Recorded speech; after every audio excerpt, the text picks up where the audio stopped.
जय श्री नारायण। जय श्री राम। आज हम माता सबरी और भगवान श्री राम की अद्भुत कथा सुनेंगे।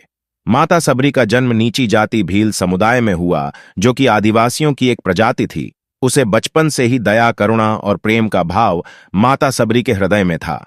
परंपराओं के चलते माता को सबरी बहुत कठिनाई का सामना करना पड़ा।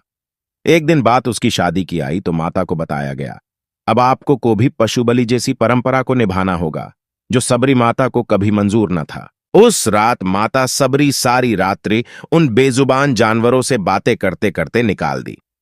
सुबह सुबह आपने माता और पिता के जागने से पहले माता सबरी ने अपना घर बार छोड़कर जाने का निर्णय ले लिया और अंतिम बार वह सो रहे माता पिता से चरण स्पर्श कर आज्ञा ली।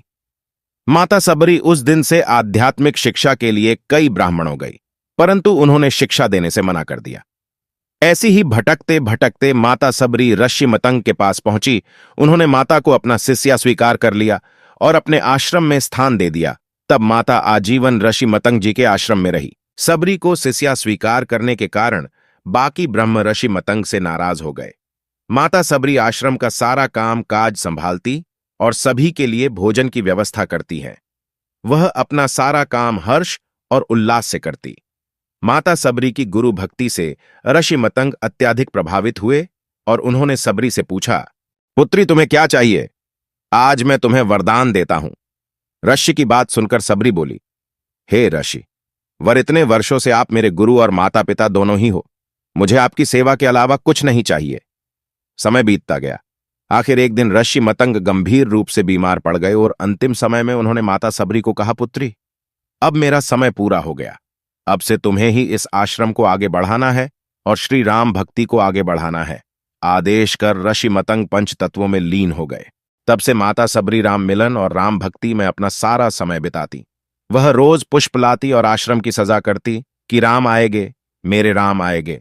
रोज मिठ्ठे बैर लाती, मेरे राम आएगे तो मैं मीठे फल खिलाऊंगी। रोज रोज माता श्री राम का इंतजार करती हैं। आखिर एक दिन श्री राम और लक्ष्मण जी माता सीता की खोज करते करते पहुंचे माता सबरी के आश्रम के पास। जैसे ही सबरी को यह बात पता चली, वह दौड़ी दौड़ी पहुंची श्री राम के पास और चरणों को पकड़ लिया और आश्रम ले आई।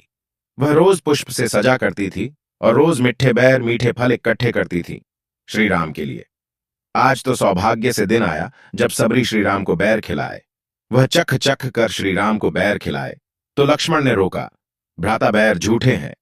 श्री राम ने कहा, लक्ष्मण, इसमें माता प्रेम का स्वाद है, ये बैर बहुत मीठे हैं। और श्री राम ने भीलनी सबरी के झूठे बैर खाए। श्री राम बोले, माता सबरी को आपको क्या चाहिए? सबरी बोली, प्रभु आपके दर्शन के लिए जिंदा थी, अब मुझे मुक्ति दे दो। सबरी ने अपना शरीर त्याग दिया और तब से श्री राम को सबरी के राम के नाम भी जाना जाता है। फिर राम जी को हनुमान जी मिले और लंका पर विजय कर श्री राम अयोध्या पहुंचे। लोगों से घर घर दीपक जलाकर श्री राम, सीता, लक्ष्मण और हनुमान का स्वागत किया। जय श्री सीताराम, जय हनुमान। इस तरह की रोचक और इंटरेस्टिंग कहानी सुनने के लिए आप हमारे चैनल को सब्सक्राइब करें और बेल आइकन को जरूर दबाएं।